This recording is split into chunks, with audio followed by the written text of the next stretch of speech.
আচ্ছা, এই মুহূর্তে আপনার কাছে কতগুলো কবুতর আছে? কোন প্রজাতির কবুতর সবচেয়ে বেশি পছন্দ? গিরিবাজ কবুতর, হাই ফ্লাইং কিনা ওই কবুতরগুলো কিভাবে চিনতে পারবো? আচ্ছা, কবুতর পালনের সবচেয়ে আনন্দের মুহূর্ত কোনটি? আসসালামু আলাইকুম, সবাই কেমন আছেন? আজকে আমরা একজন কবুতর প্রেমিকের বাসায় আসছি, একজনের লফটে আসছি তার কবুতর সম্পর্কে জানার জন্য। সাথে আপনাদের সাথে জিনিসটা শেয়ার করব। ওনার নাম হচ্ছে সামির ভাই। আমরা এখন ওনার সাথে কথা বলবো, ওনার কবুতরের সম্পর্কে জানবো। আসসালামু আলাইকুম। আপনার নামটা বলবেন? আমার নাম মোহাম্মদ সামির। আমি হচ্ছে কবুতর সম্পর্কে আপনার কাছে কিছু প্রশ্ন করবো, আপনি একটু সেগুলোর উত্তর দেবেন। আপনি কবুতর কত বছর ধরে পালন করতেছেন? কবুতর পালি আমি যখন ক্লাস 8-এ পড়ি তখন থেকে কবুতর পালি। মাঝখানে কিছুদিন অফ গেছে, বাসা আগে কলোনিতে ছিল, কলোনি থেকে বাইরে আর কবুতর পালা হয় না। জমিদাররাও পালতে যায় না অনেক সময়, এখনও পালতে আসছে, অনেক প্রবলেম ভাড়া দিয়ে দেয়, তাই কিছু বন্ধ হয়ে গেছিল। তাহলে কত বছর ধরে পালন হচ্ছে? আমার 94-5 থেকে পালন করা হয়। তার মানে অলমোস্ট 30 বছর পার হয়ে গেছে। এরকম কবুতরের প্রতি আগ্রহ কীভাবে তৈরি হলো? কবুতর আমি যখন ছোটো ছিলাম 5, 6, 7, 8 তখন থেকে কবুতর দেখতাম, বড় ভাইরা পালতো কলোনির ভিতরে। উনি এখন ঢাকা টঙ্গীতে থাকে, উনি এখনও খামার আছে আমাদের চট্টগ্রামে। মালিক সাহেবের সাথে ওনার খুব ভালো সম্পর্ক।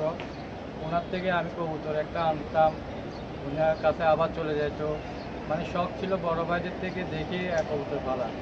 তখন থেকে আমি মালিক সাহেবকে আপনারা অনেকে চিনবেন, যারা পুরানো বিডার, নতুন বিডার যারা, তারা চিনবে না মালিক সাহেবকে। মালিক সাহেব হচ্ছে যে হাতিয়া বাড়ি, ওনার বাসা হচ্ছে যে আগ্রাবাদ ব্যাপারী পাড়া, বাজারের অপোজিটে 5তলা একটা ভবন আছে, ওই 5তলা ভবনেও আমি গেছি।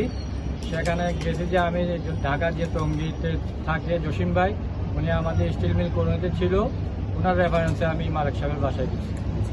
আচ্ছা, এই মুহূর্তে আপনার কাছে কতগুলো কবুতর আছে? আমার থেকে 30 জোড়া ছিল, এখন কিছু আগে ছিল 40 জোড়া, এখন কিছু কমায় 30 জোড়ার মতো আছে। আচ্ছা, আমি মাঝখান দিয়ে যখন কবুতর পালা বন্ধ হয়েছিল মেট্রিক পরীক্ষার সময়, তারপরে আবার ইন্টারের পর আমি কবুতর আনছি ফ্যান্সি আইটেমে আমি বেশ কিছুদিন আলাদা রুম নিয়ে বাসা নিয়ে রাখছিলাম। তো এখানে বাসা বাড়ি তো একটু ছোটোখাটো হয়, আলো বাতাস না যাওয়ার কারণে অসুস্থ হয়ে যেত বেশি। সেই কারণে আমি ফ্যান্সি আইটেম অসুস্থ হয় বেশি, যত্ন নিতে না পারলে। ওইটা আমি বাদ দিয়ে এখন গিরিবাজ আবার আইটেমটা আমি কবুতর হাই ফ্লাইয়ার আমার খুব পছন্দ। আমি খুলনা, আপনারা চিনবেন কিং বনি কিং একটা পেজ আছে, ওই বনি কিং বাইরের থেকে আমি এক জোড়া 35 আনছিলাম 5,000 টাকা। প্রজাতির কবুতর সবচেয়ে বেশি পছন্দ? আমার হাই ফ্লাইয়ার কবুতর গিরিবাজের বেশি পছন্দ। দেশি ব্রাডগুলো আছে কিছু, মল্লিক ভাইয়ের গলালাল, তারপরে আনন্দ ভাইয়ের তুলা, এগুলো আমার পছন্দ। আর বিদেশি বলতে আপনার পাকিস্তানি কবুতরগুলো টেরিটা আমার খুব পছন্দ। এই কবুতর আমারও খুব পছন্দ। গিরিবাজ কবুতর, হাই ফ্লাইং কিনা ওই কবুতরগুলো কিভাবে চিনতে পারবো? আসলে গিরিবাজ কবুতরগুলা অনেকে চোখ দেখে, অনেকে পাখা দেখে, অনেকে আবার পা দেখে, পাঞ্জা দেখে, কিন্তু আসলে চোখ হচ্ছে জাতের উপর, কোন জাত কবুতর, আর পাখা দিয়ে সে উড়বে, পাখাটা দেখতে হয়। আর পাগুলা অনেকগুলা পা আছে যে লাল লাল জ্বালালির মতো বন কবুতর, ওগুলা বাদ দিয়ে অনেকগুলা বেগুনি কালার হয়, কতগুলো খুশকির মতো, সাদা খুশকির মতো আসে, ওই কবুতরগুলো একটু জাত ভালো। মূলত কবুতরের রিং দেখলে বোঝা যায় যে গিরিবাজটা উঠবে, কতটুকু উঠতে পারে না উঠতে পারে। আর ট্রেনিং না দিলে কবুতর কখনো আপনি পাকিস্তান থেকে বড় বড় শায়েক দিক থেকে আপনারা যখন আনবেন, ওগুলো যদি আপনি ট্রেনিং না দেন, ওগুলো বসে থাকবে দেশি কবুতরের মতো। আচ্ছা, আপনি কি কবুতরের প্রতিযোগিতায় কখনো অংশগ্রহণ করছেন? না, আসলে আমার কবুতর প্রতিযোগিতার মধ্যে কখনো ছিল না, মনোনিবেশ করি নাই। আমি শখেই পারি। কবুতর অংশগ্রহণ করছে প্রতিযোগিতা, কখনো দেখছেন? হ্যাঁ, দেখছি। আমাদের শামীম ভাই আছে ওখানে, বরিশালের একজন খলিল ভাই আছে, এরা করে, এরা ঘোরায়, আমি দেখি ওদের থেকেও আমার আছে, আমার থেকে ওরা নিয়ে যায়। আচ্ছা, এইভাবে কবুতর নিয়ে যায়? নিয়ে যায়, আমার থেকে লেনদেন আছে ওদের সাথে। ওদের কবুতরগুলো দেখছি, আমি শখে পালি, আমি বাস থাকলেও উড়াই। কবুতর পালনের সবচেয়ে আনন্দের মুহূর্ত কোনটি? যখন একসাথে যখন উড়ে, তখন দেখতে খুব আকাশটা সুন্দর লাগে কবুতরগুলো। এরপরে ডিগবাজি কতগুলো আছে গলালালের, এগুলা ডিগবাজি যখন মারে একটার পর একটা, তখন আর খুব সুন্দর লাগে। আচ্ছা, কবুতর পালন থেকে আপনি কি শিক্ষা পেয়েছেন?